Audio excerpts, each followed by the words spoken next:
My name is Amanda LaGrange, and I am the CEO of TechDump. We are thrilled to partner with Minnesota Public Radio for this month's In Focus, highlighting the experiences of people re-entering our community after incarceration. As we talk about our community, I want to acknowledge that we are on Indigenous land. Minnesota is the homeland of the Dakota people who have lived here for thousands of years. Indigenous people from other Indigenous nations also reside in Minnesota and have made innumerable contributions to our region. Indigenous people are still here. They're thriving and contributing to our collective futures. On behalf of NPR and TechDump, I would like to thank our In Focus series sponsor, Thomson Reuters, for their generous support.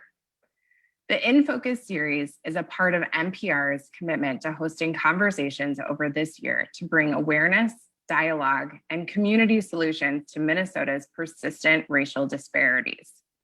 We hope these conversations involving community members, shaped by our curious and engaged audience, will encourage new narratives, new relationships, and serve as a catalyst to help Minnesota communities make progress toward equity and inclusion.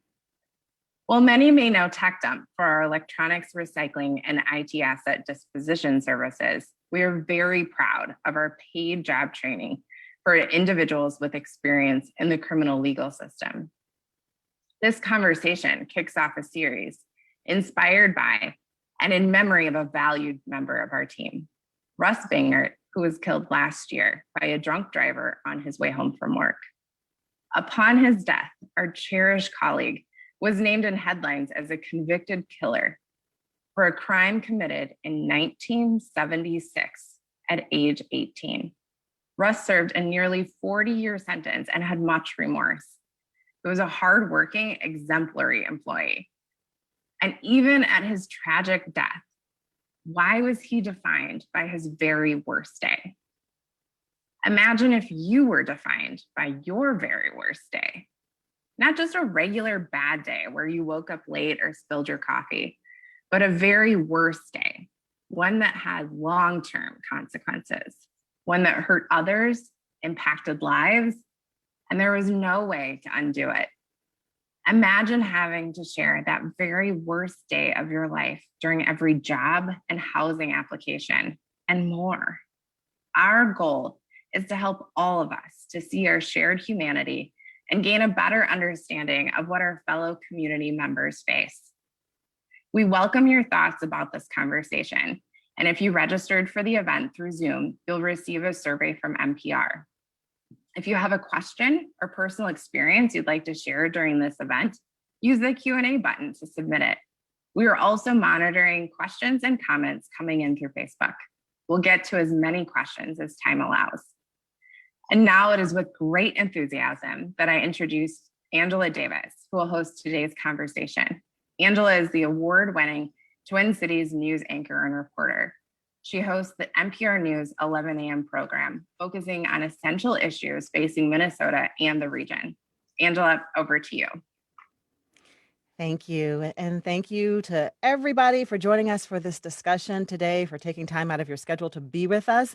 I am Angela Davis here at NPR News. And today we are examining what happens to people who have been incarcerated after they are released from prison. What do we know about the challenges faced by Minnesota's formerly incarcerated residents upon reentry into communities? And how can we be a more welcoming state? What role does race play in all of this? We know that Minnesota's recidivism rate has improved over the years, with fewer people being sent back to prison within 3 years of being released. But what happens when they try to find housing or when they go to look for a job? I have 4 guests joining me this hour who can provide a lot of insight, and I want to introduce them to you right now. And to our guests, you can go ahead and turn on all of your cameras right now so we can see your faces.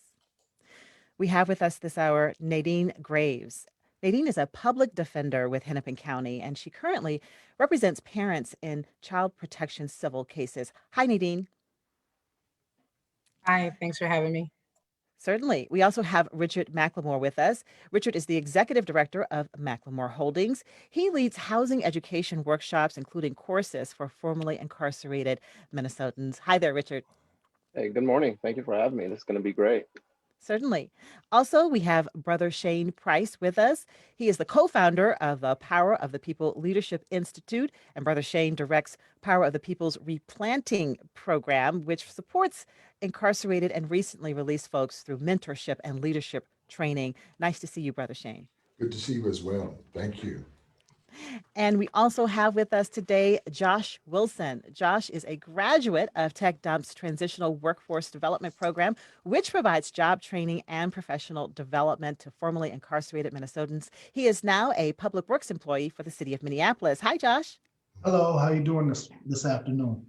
I am doing well. You know, each of you has a very personal connection to this topic of incarceration and reentry. So to get us started, I just want to get right at it and talk about the work that you're doing and what is driving your passion behind it. Beginning with you, Nadine, you're a public defender for Hennepin County, but much earlier in life, you got into trouble with the law as a teenager. You had a juvenile criminal record. Tell us about the impact that had on your life as a young adult. Thank you.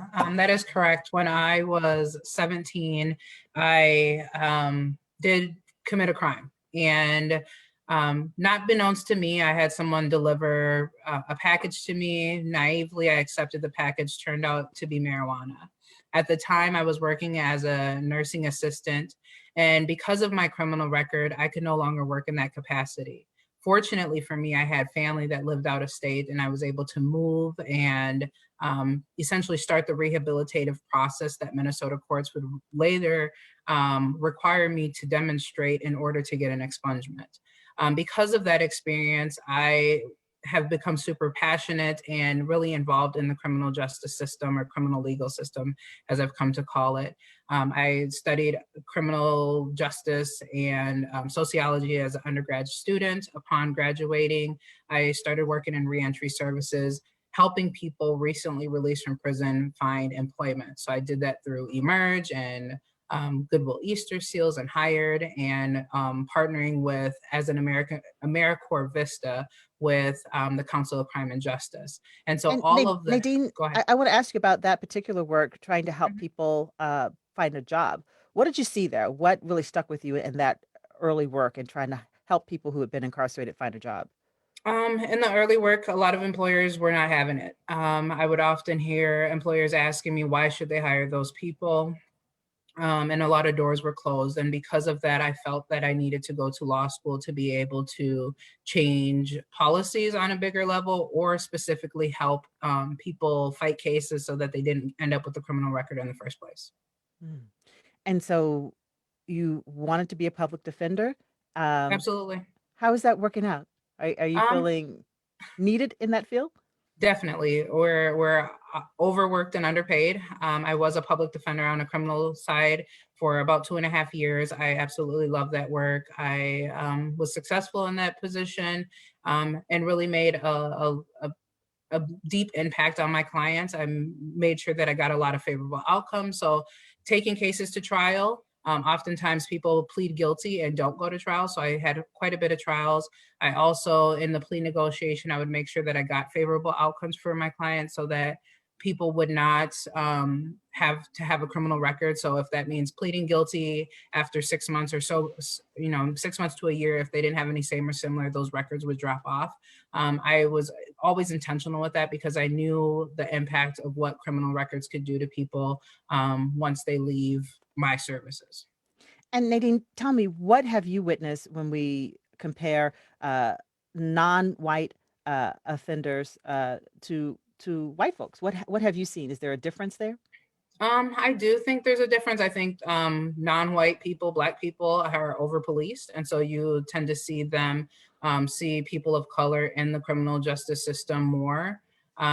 When it comes to pleas, I did provide a resource for the Minnesota sentencing guideline. You can see through there, they give an annual report, and it shows that oftentimes, yes, there are more white people that are incarcerated, but when you look at the numbers compared to what the overall demographic of Minnesota is, you can clearly see the disparities there.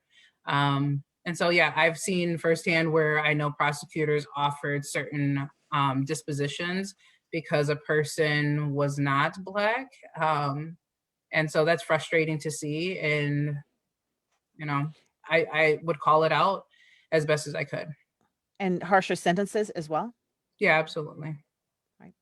Richard, you work as a housing educator at Mclemore Holdings. And let's talk about your background, because I know that you went to prison when you were 17 years old and you stayed there until you were 37.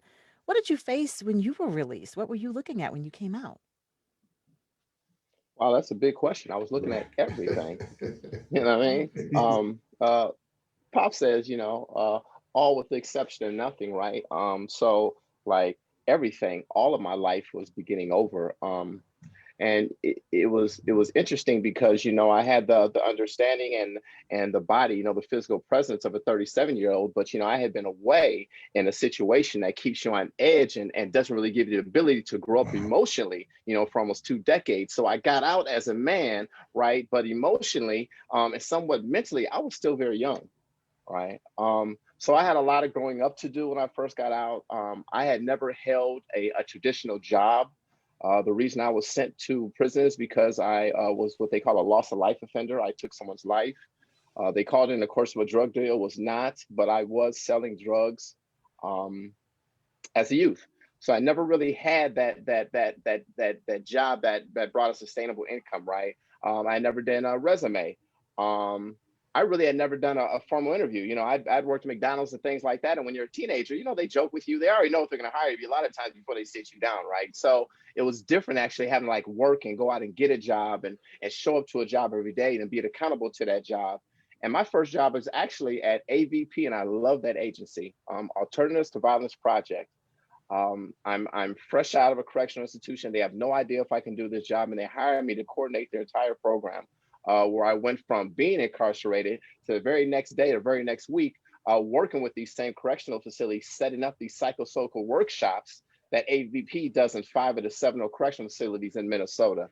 So I learned a lot there. But, Angela, just to answer your question, I had to learn everything. I had to learn everything over. I had to learn how to drive again. I learned everything you could think of over again. Well, Richard, you've devoted years now to working in housing. Why is housing so important to you and being a housing educator for people who've been incarcerated? Yeah, definitely. So, housing is one of many barriers when you get out, but it's one of the most important ones, right? It's right up there with employment and your wellness, your mental health, right? You got to have a place where you can go and recharge. You got to have a place where you can just get away. You got to have a place where you could be the king or the queen of your castle, right? You need that space. And when you're not afforded, it's a domino effect, and I can attest to that. When I got out, I lived with my mother, but I was homeless. I'm a 37-year-old man, and I'm told that it's okay if I live with my mother, but I knew that that's not something I should be doing as a 37-year-old man, right? So it bothered me. It bothered me, that term homeless. Your name's not on anything. If mom gets mad, she can put you out, right? So in the traditional sense of the word, I was homeless. I started looking around. I probably put in 30, 40 applications, all between $30 and $40 a piece. It was always no. I finally ended up finding a place. My first place, it cost me $1,500 for a studio. And I had to pay it because I needed my space, right? I just talked about that.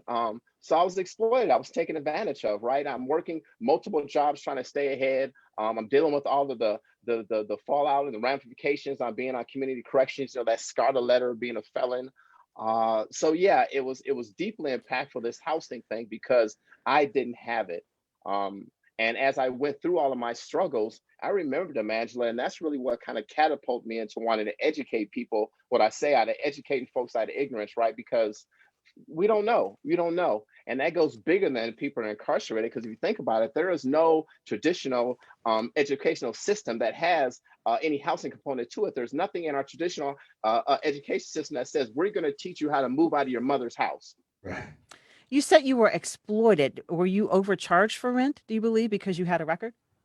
So my place is about 400 square feet, and I was paying $1,500, including some utilities. Yes, I was highly exploited, and I didn't have a choice because I was tired of paying application fees. I was tired of being threatened with being removed from my home because, once again, I'm living with my mother. My mother's a senior, and I don't want to get too much into that, but my mother has her own struggles, her own mental health struggles. So she needs her space.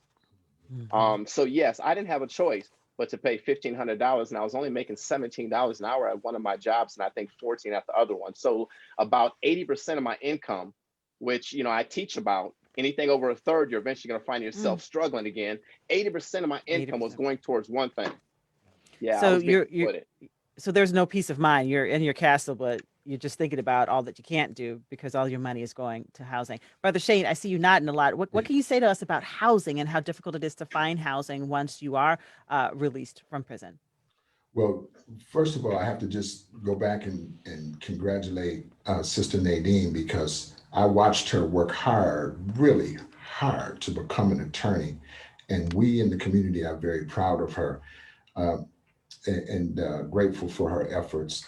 Richard Mclemore and we met inside of one of the Minnesota State Correctional Facilities, and he is a student still of the Power of People Leadership Institute, which is the institute that I founded with my wife.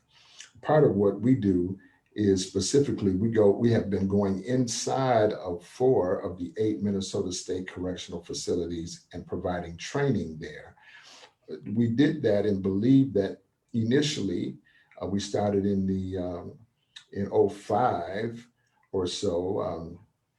We believed that we would just do the training, just personal development and leadership. How do you develop yourself and how do you become a leader? We later realized, like Richard has indicated, many guys didn't have a place to go. And so we had to get into the housing business ourselves vicariously because we had to offer an option for our graduates when they were returning home. And Richard is being so candid, and I appreciate that in explaining to us how vital the housing piece really is for those individuals who go back to, say, an ex or some love interest, which sounds good, but as Richard indicated, it can turn into an argument, and that argument can turn into you needing to be able to leave that property, and then by virtue of your parole, being homeless is a direct violation, and you're eligible to be returned to incarceration just for not having a location. I'll mention to you that we had no intention of becoming property owners or rent or having housing available to our clients. But one of our gentlemen who was working so hard in prison, this is during the Bush Jr.'s administration when the economy got so bad that these guys were losing their jobs through no fault of their own and were threatened by landlords who would go directly to parole officers, skipping the courts and violating the person's right as a renter, but going directly to the probation officer or parole officer and complaining about the rent. The parole officer would violate, that's a technical violation. And so we implored one agent back in, I think it was '09 or so, hey, we'll pay the back rent for this young man and we'll provide him with a job. And the agent turned me down and sent that man back to prison. I can still see his face because he still isn't home from that day. Josh Wilson, you're a graduate of Tech Dump's job training program, and now, as I mentioned, you work for the city of Minneapolis in public works. You're doing well now, but you have lived a life of repeat incarceration, going in and out of prison several times. And I'm just curious, what do you think led to you being arrested over and over again? Well, for starters, I think the major part was education. For one, the thing that kept me going back and forth and back and forth was the fact that I didn't really, it became a lifestyle. It became a lifestyle that I adapted to. It was just one of those things where I couldn't see my way out because I never got a chance. There was always barriers. One of the biggest things with the housing that everybody I hear them talking about, first things they're talking about your criminal history, that's the first thing. Oh no, you can't live here. You can't live here. Or they will double your deposit. And I wasn't no corporate type of guy or had a degree or anything. So, I was always working minimal jobs, working $10 an hour, $12 an hour. I couldn't afford it, so that would keep me right back into the cycle of going right back because I couldn't afford no housing. And then I also couldn't get a job that I could support myself. So I would just keep going back, keep committing crimes. I mean, I was a person, I've been booked in Hennepin County over 50 times, been to prison 4 times, and this last time when I got out, a friend of mine introduced me to what is now Tech Dump. It was called Job Foundations at that time. And there, I said, oh, this is a fit, because the first day I was there, I never forget the owner handed me a credit card and told me to go fill up the truck. And I laughed at him. I said, do you know I just got out of prison for credit card fraud? And he looked at me in my face. He said, man, this is a place of second chances. And I took that and ran. And from that moment, everything started changing.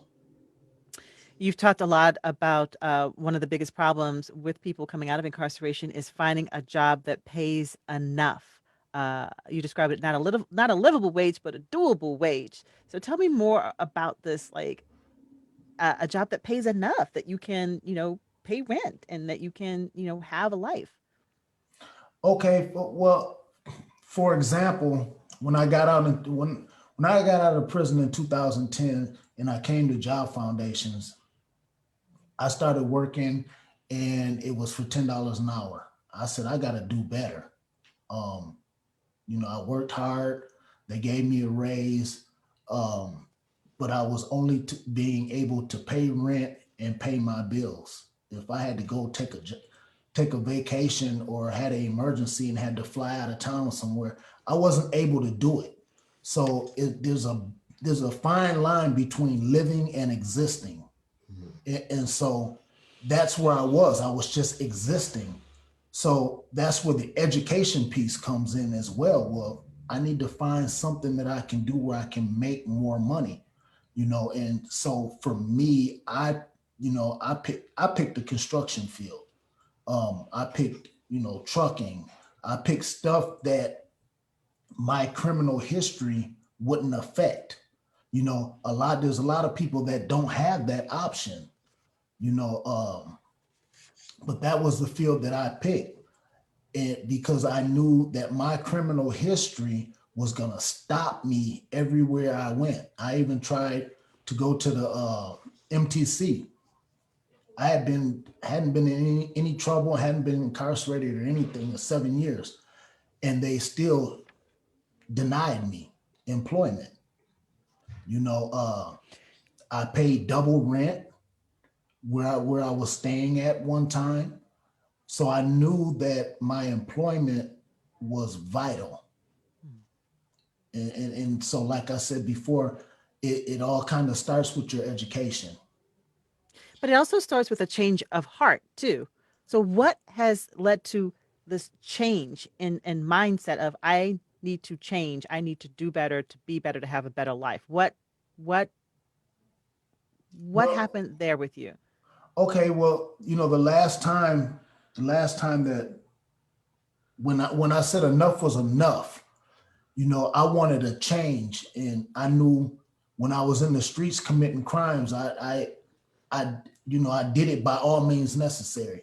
So I knew that if I wanted to change, I had to be willing and be sold out on it. By any means necessary, this is what I'm gonna do. And a lot of times, there's a lot of people that grow up as kids in that lifestyle. I was fortunate and wasn't in that lifestyle. This thing all started out from when I was a kid, remembering how my mother and father lived. And so when I finally got sober, that was my thing. I just wanted to live like my mother and father did. And that Which was how? Which was how? How were your parents living? Well, I was fortunate. I had a mother and a father in the home. My dad in the 80s was making making over $40,000-$50,000 a year. My mother, she was a hardworking woman, and the thing I love about her the most is the fact that she stressed education, because where she lived in South Carolina and Virginia, she only had a 4th grade education. So she stressed that to me. So that was one of the things that I held on to. And I knew that if I could just get a chance, a second chance, you know, and me go all in on it, you know, things would change, and things changed dramatically. Brother Shane, you're the co-founder of Power of the People Leadership Institute, and many of us have known about your work for many years here in the Twin Cities to ensure that there's a community to support ex-offenders. What have you found as being in one of the biggest challenges to reentry? We talked about housing, we talked about finding jobs that pay enough, and I know you'd like to call this process of reentry replanting. What does that mean? Absolutely. Um, Thank you. Let me just go back a little bit. I'm from Minneapolis here, born and raised. I am a North Sider. And I can remember, my life earlier in the 60s, even the late 50s, where, everybody around me was working. Everybody had a job, and the men were working. And, sometime in the early 60s, this whole notion of AFDC or welfare began to play a role in shaping or disconfiguring the family life of the African American here in Minneapolis, here in Minnesota. Um, AFDC was the program that allowed some mothers to have a supplement for their income, just to help sustain themselves and their families. But one of the conditions of that was that you could have no man in the home. And so, in my day, sometimes the father, Josh, had to hide in the closet when the welfare worker would come to examine the home to make sure that the person could continue to get that benefit from AFDC or welfare. And this slowly, in my mind, caused a crack in what was a strong Black family culture here in Minneapolis. If you go back, you'll know that in the 50s and 60s, Black incarceration rate here was very low. However, when this split in the family began to take hold, it changed the dynamics of who we were growing up. And a family that is shattered begins to raise children because of the racial injustice built into the system, begins to raise children vicariously to go directly to prison, the cradle to the prison pipeline. You've heard this talked about and mentioned. It's a real thing for us. And I always reflect on a report that was written back in 1964. It was commissioned by President Johnson, Lyndon Baines Johnson at that time, of Mr. Daniel Patrick Moynihan, called the Moynihan Report. And the question that this research report was to answer was, why are Black families struggling? Why are Black people struggling? And it picks up on Josh's point, that educational point, because what Patrick did was Mr. Moynihan did was he began to look at the construct of the Black family and the deconstruct. And his analysis was, because deconstruction is taking place in the Black family, in the next 20 years or 30 years, this community is going to be at very, very high risk. While he received some criticism for his analysis back in that day, I have gone back and examined that report thoroughly, and it seems to me, Angela, that it's spot on. And so it reminds me of what Josh just indicated. His family was intact, but as the social structure of the African-American community here in Minneapolis and even around the country began to divest crime or hanging out or those kinds of things began to be a cultural norm as opposed to being an exception that they were prior to that. I will mention, and then I'll let someone else share, Judge Kevin Burke. Judge Burke is a respected judge on the bench, and I think, Nadine, you may have engaged Judge Burke over your career. He's older now, but he wrote a op-ed piece for the Star Tribune. It's dated November 7th of 2014. Here's what Judge Burke said. On race and justice, we are still in denial. And his assertion in this article is that African Americans are overrepresented in the corrections. And I'll just quote his words. It says, before you conclude that this is a problem with Minneapolis police, stop. Although the police, prosecutors, defenders, correctional officers, and the community at large own a piece of this mess. And yes, so do elected officials, including judges. Every one of us in the justice system bears responsibility for this problem of over-incarceration and racial injustice where Black and Brown people are concerned. This is why, Angela, in answer to your question, we had to rename our reentry program because reentry under that old rubric was failing. You mentioned earlier in your opening that the rate of return to prison is improving, and I will suggest to you, under closer inspection, it's because of COVID that the rate has slowed down somewhat, and that the recognition is that there's no space and for low-level crimes. Last year, or I should say this year, the 2021 budget in corrections is $624,504,000. $624 million is the budget. Let's follow the money. Reentry dollars are $3,045,000, or roughly 5% of the total budget is directed toward reentry services, not for Minneapolis and St. Paul, but for the entire state of Minnesota. Even if you divided that by the 87 counties here in the state of Minnesota and proportioned it out, there would be no way that we could provide realistic supports, as our team has just indicated, that are necessary to turn this thing around. My hypothesis is, and my wife, I think, agrees with me, is that we have to replant ourselves. We have to create another way for us to be and another way for us to grow. And this is why we call our services replanting services. We say that because we have trained inside, and we believe that training inside is important for tilling the ground for the replanting that you heard Richard talk about, or that you're hearing Josh talk about, that is necessary to be trained inside. And this is what we say, and I'll stop. We say that there's a good life that you can still live if you can manage your time correctly. The good life is available to you if you make a clear decision. That's what Josh just got through saying. The good life is not just for when you come home, but you can begin to live the good life for yourself while you're incarcerated.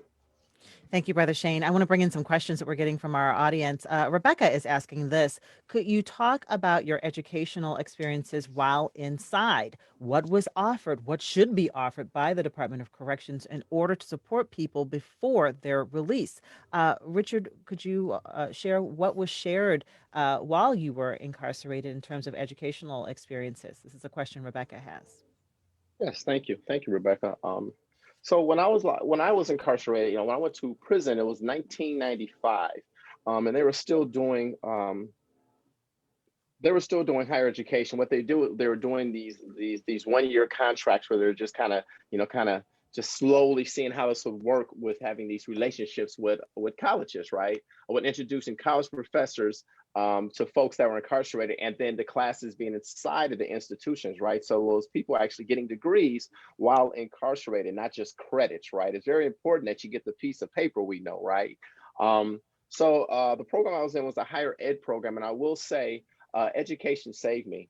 It is so important to have educational services while incarcerated, and not just remedial stuff, not just like your GED and some of your technical trades, but some of your higher level thinking stuff. You got to give people the opportunity to think outside the box and be a higher thinker. And if you only teach them how to put a widget with a widget, that's all they can do their whole life. You know what I mean? So you have to teach people how to think independently. So I'm a big proponent of education, and I believe all education. There is no such thing as bad education and incarceration, right? There's just no such thing. So anything you want to do that's going to get a person to a better understanding of themselves and the environment that we want them to return to, that should be inside the correctional facility. And Josh, is there anything you would add to that about the training or educational opportunities while you were incarcerated? Yeah, one of the biggest things the last time when I was incarcerated was financial literacy. It played a major role. And the reason why I'm saying this is because when my credit score changed, my whole life changed. You know, it's one of those things where, like this brother, what Richard was saying, you know, that education piece is so big, but one of the things that I didn't like about what they were doing in the prisons was they was giving you opportunities to get these different degrees that when you came home, your criminal history wasn't letting you get no job. You just had a piece of paper. And so why not give us the opportunity as far as education to get something that when we come home or when they come home, they can get a job in what they studied for. You know, it's almost like what goes on today. Ask the average person that works at a restaurant, the waiter or the waitress, what'd you do before this? Oh, they went to school, and they got degrees, and those degrees are useless. Well, that's the same situation that's going on with a lot of guys. When I was in prison, I met several people had degrees in business management, had degrees in this, had degrees in that, and they couldn't even work in the field that they sat in prison for and studied. Nadine, I have a question for you that's coming from one of our listeners.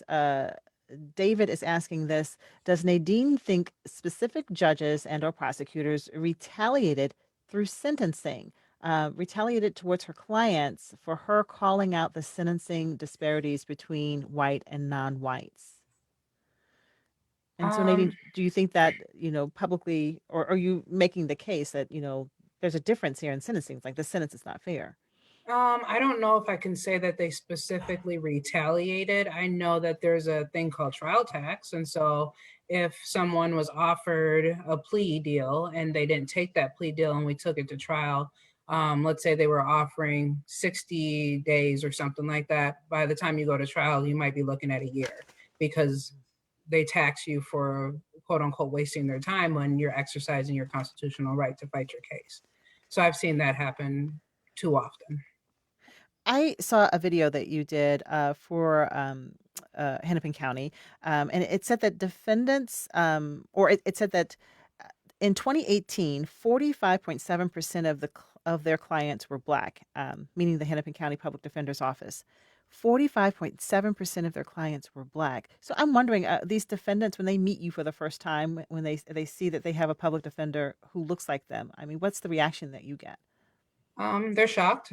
Most people do not or have not seen a Black attorney, and so there's a comfortability when you see someone that looks like you. There's things that can go unstated because they just get them, and so they assume that you're from the similar walk. But at the same time, they look at you as you're part of the system, and you're often called a public pretender, and so that's frustrating, especially if the client, once the client gets to know me, they see how much I am passionate about this and how much I'm a fighter.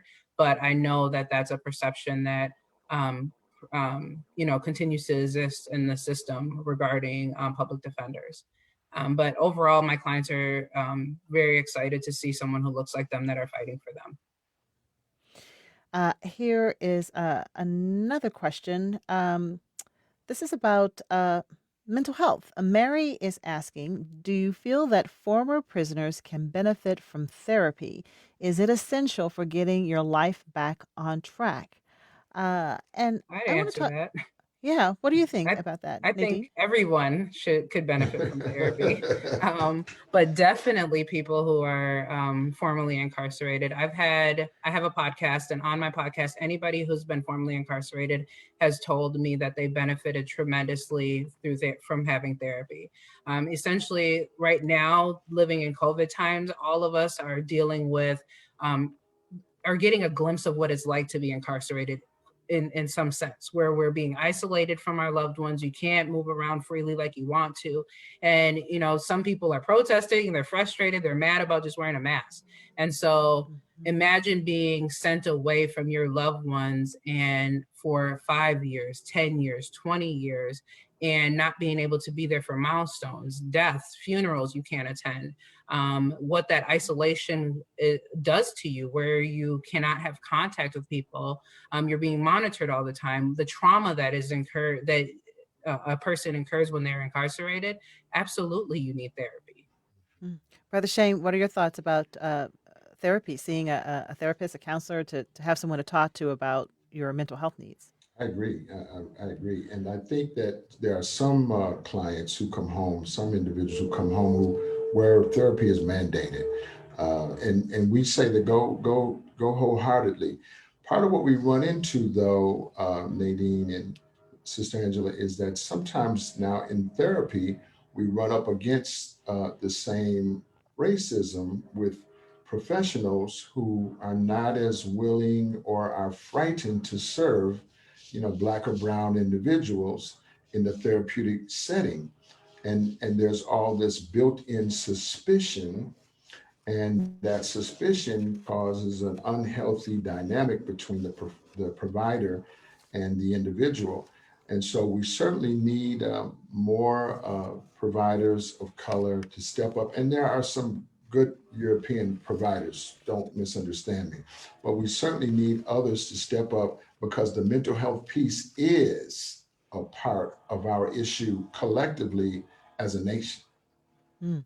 Josh, you're not in your head. Mental health, help from therapists or mentors or church or religion. Like what helps? I'm so glad you said that. You just hit the nail right on the head. That was my three biggest things.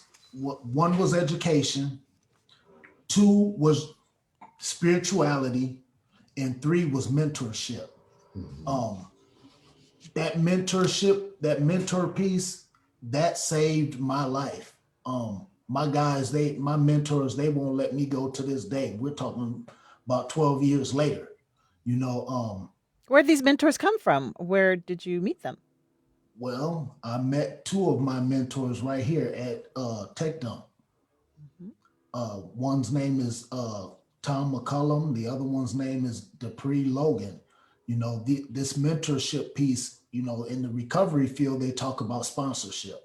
Anybody Right. can be a sponsor, but mentorship is something that's up close, front, and personal. It's someone you trust. It's someone whose lifestyle is healthy, and you're willing to do whatever they say. I tell my friends all the time about mentors. My mentor, if he tell me to go out there and walk down that dotted line, I'm gonna do it, because I know there's a method to his process. Right. And so that in my spirituality, that changed my life, because my spirituality led me to these people. So you have a church family now, so to speak? Yeah, Pastor Johnny Hunter. And what do you and Pastor Hunter talk about, or how has he helped you? He's very intimate. We talk about everything, all the way from the streets of North Minneapolis, all the way up into helping kids. And he has a thing that I hold on to. I heard him say, "You can't beat God in giving." And what that term means is help somebody else, give back. you know, and so I picked up on that, and that's one of the things I do now, because one of my things in my criminal past was my drug use. So I haven't even smoked a cigarette in over 12 years. So my thing is, I am willing to help anybody that wants to go to treatment.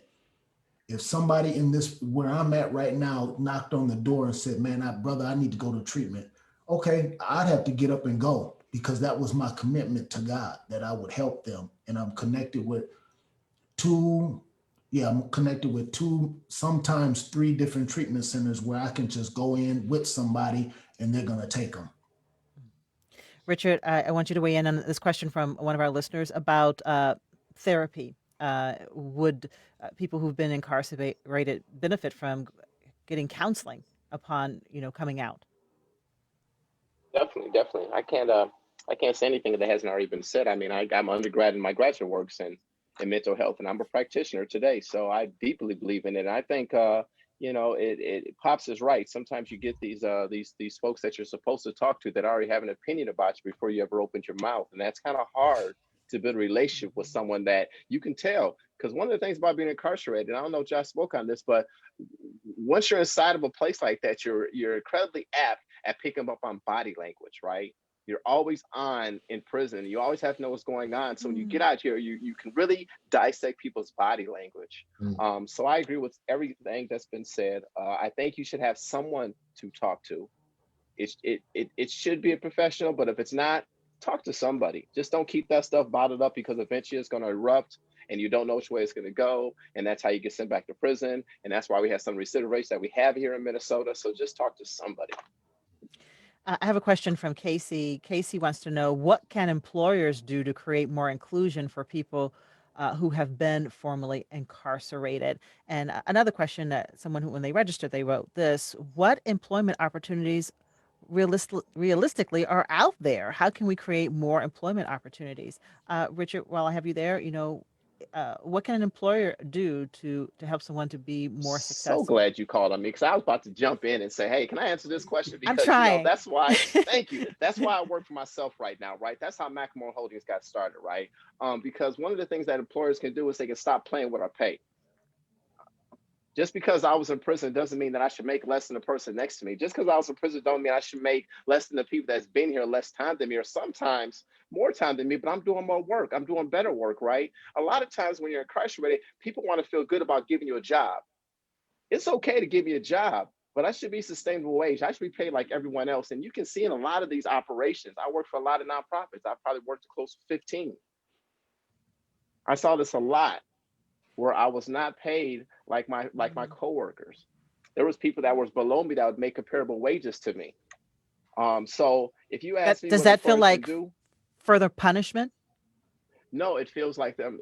Yeah, it does feel like that on my end, but it's I don't want to answer like that, Angela, because I'm not looking at it. I don't look at it like that. I look at it as they have opportunity and they're taking advantage. That's how I feel. They know you need the job. They know your ability to move around and just retain employment elsewhere is difficult, if not impossible. So they take advantage of that. They avoid promotions. They give you the inflation raises, but they never want to sit you down and talk about you being valued and how we retain you, because we have to talk about bills if we're talking about that. We have to talk about finances, and it's an ugly conversation, but we have to have that conversation. And my experience is employers that understand a person has a justice impacted past, they feel like they don't have to have that conversation with them. Brother Shane, I anything think you can add? to add to Richard's comment, what we can use are employment partnerships like Tech Dump, but in other areas where you're reaching out to organizations like ours. We've been mentoring for years. And so when we make a referral, we're making a quality referral, right? To this day, Tech Dump has maybe 10% of our POP graduates, Power People graduates, are part of their employment staff right now. And so that partnership piece is needed in order to bridge the gap. We understand that employers have some uncomfortable discomfort, but in that discomfort, there are ways for partnership to bridge that gap and allow individuals to acclimate themselves inside of those organizations and to prosper on par with the regular employee, as Richard just indicated. We really value that. So reach out to us. Um, Josh, any thoughts on what employers can do to create a more inclusive environment for people who have been incarcerated? I think Brother Shane hit it right on the head. Um, you know, they some to me, some employers really need to think about, somebody gave them a chance as well. Somebody gave them an opportunity. You know, that's pretty much all I really have to say. I think Shane said it best, and Richard. Mm-hmm. And Nadine, before I move on, in your experience, what are you hearing about workplace environments and what people who have been incarcerated have said about, what the environment is like for them once they do have a job? Well, for most of my clients that I've represented, they do not work because it's just hard to find jobs because they're have criminal records. People that I am connected with, they work at All Square, and so All Square is a great organization that has been employing people with that are formerly incarcerated. What is it And called again? What All is it called again? Square. All Square. Okay. Yeah. And so I think if a lot of organizations even follow models like that believe in second chances, I think we would do a lot better. We have come a long way. I know back when I was doing employment related work, employers didn't even want their names listed on any documents that said felony friendly. And I don't understand why we can't be felony friendly, why we can't have second chance opportunities for people, because we know that, when someone's gainfully employed, they're least likely to commit crimes, they're least likely to recidivate, all of those things. So I think if we have a shift in people's mentality and perception, and really actually want to have safer communities, then they would, get on board and want to be, felon friendly.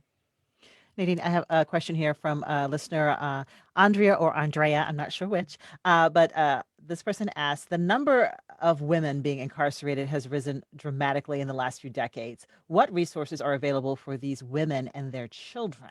Nadine, what can you share with us about the number of women who are now incarcerated and what's available to help them?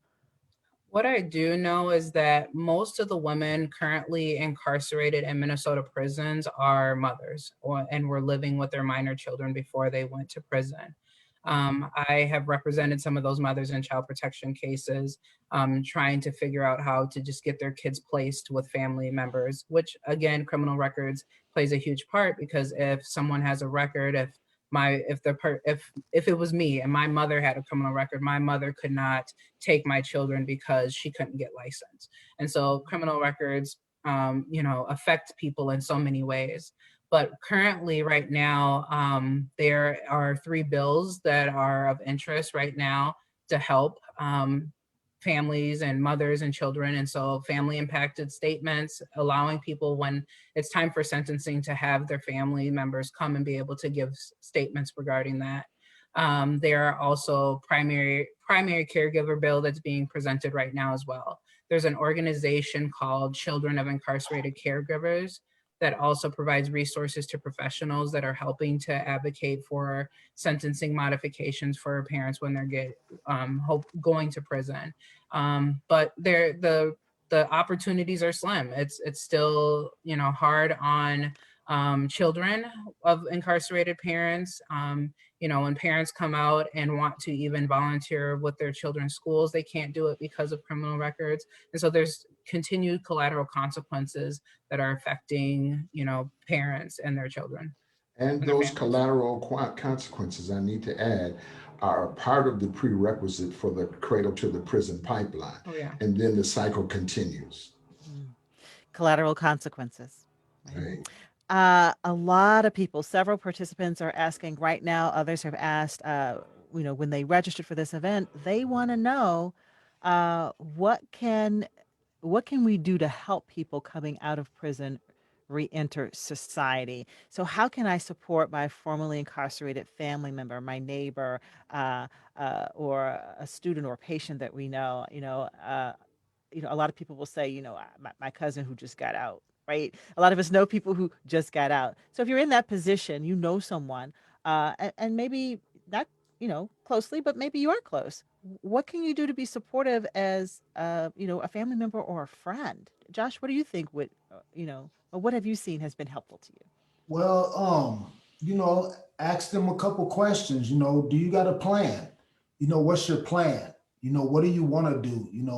For me, I had to ask myself some of those questions, but my mentor asked me, well, what do you like to do? I feel in my heart, um, since I've been out since 2010, I don't even believe I worked a whole day. I mean, not a whole day, but a whole year in the last 12 years. And the reason why I'm saying this is because everything that I've done, I've loved to do. So, it's not work, it's something I love to do. Even, I work for the city of Minneapolis right now today.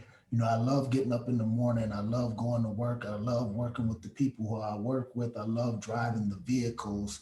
I love, being constructive. So I found something that I love to do. So to me, it's not even work anymore. Congratulations, brother. And I would just say, Sister Angela, to that question, certainly we here at Power of People, Personal Development and Leadership Institute can be helpful in giving advice or direction for individuals who are just coming home from prison, both male and female. You can contact us by looking up our phone number and or our website. Richard, in your experience, what's helpful if you're a family member, a friend, neighbor, coworker? What does community support look like? I mean, we talked in the introduction. How can we be a more welcoming state? What do we do?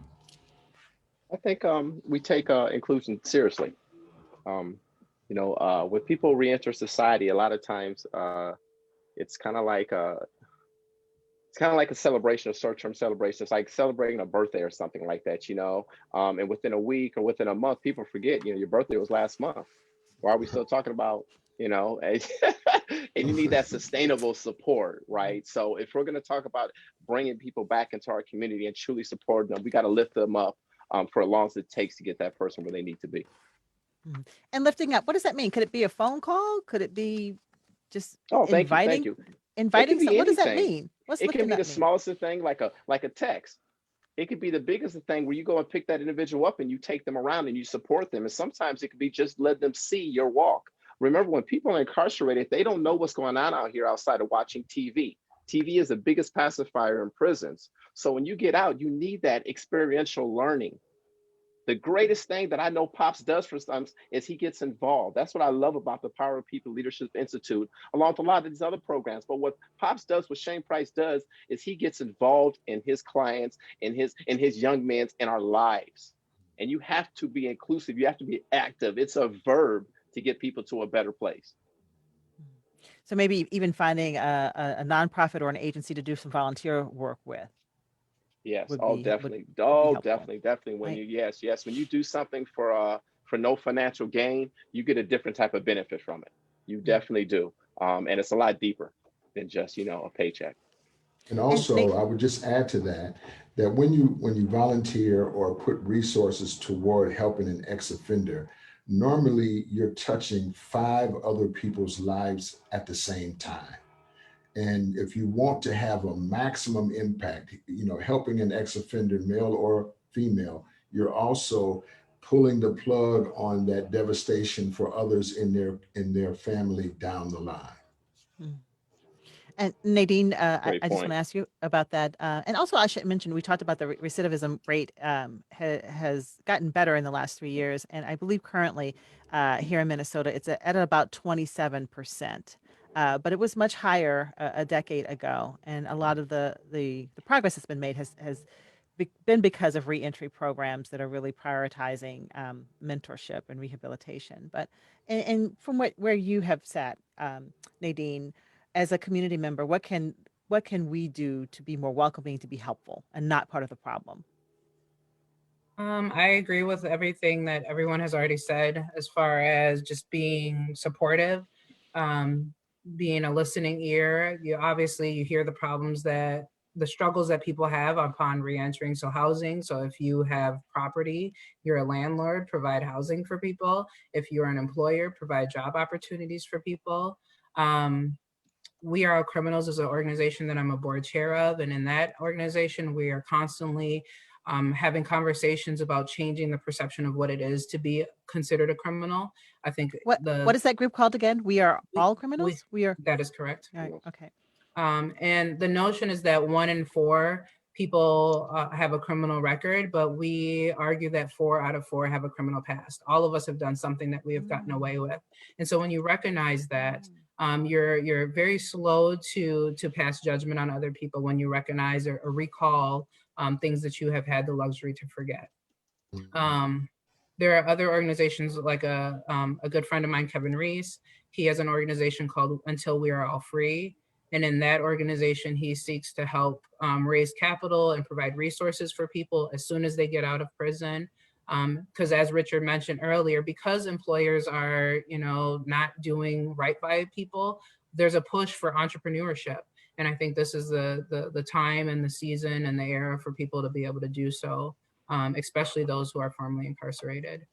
I'm trying to think of something else. I had another resource that I wanted to share, but those would be my support those organizations definitely as they are trying to meet the needs of people who are recently released from prison. And Nadine, remind us again the name of your podcast, because I don't think I said that, or you told us the name of your podcast. It's called The Waiting Room. All right. Our time is up. As we've had this conversation about incarceration and inclusion and what the path to reentry, replanting looks like. And I want to acknowledge our guests again. We've been talking with Nadine Graves, who's a public defender for Hennepin County, Richard Mclemore, the executive director of Mclemore Holdings, Brother Shane Price, the co-founder of the Power of the People Leadership Institute, as well as Josh Wilson, a graduate of Tech Dump's job training program and now a public works employee for the city of Minneapolis. I want to thank all of our guests for just sharing your stories. It's been very helpful, and we appreciate your time. To our audience as well, thank you for your interest and having a better understanding of what it's like to be incarcerated and to then continue on with your life. If you want to continue this conversation after the event, you can join in our new In Focus Facebook group, and there's a link in the chat. Richard Mclemore there is going to be joining us in that space to continue with the question and answer part of the discussion. If you want to continue talking about it, you certainly can. Again, that's our In Focus Facebook group. The link is in the chat. And when I say In Focus, this is a series of discussions that is part of NPR's commitment to hosting conversations over this next year to help us really have awareness and dialogue about community solutions to Minnesota's persistent racial disparities. And I want you to mark your calendar for our next virtual event like this. It's on March 31st, and we will be partnering with Twin Cities Diversity in Practice for a conversation that centers on how we are all experiencing the upcoming trial of former Minneapolis police officer Derek Chauvin, how we're experiencing it in different ways. And we will be highlighting some of the support efforts for communities that will be reliving that trauma and discuss some solutions to the longstanding racial disparities in our state. Look for more details on that in the weeks to come. This conversation was produced by NPR's Rachel Yang and Gregory Smith. Thank you for joining us and have a great day, everyone. Be safe. Thank you. Thank you. Thank you.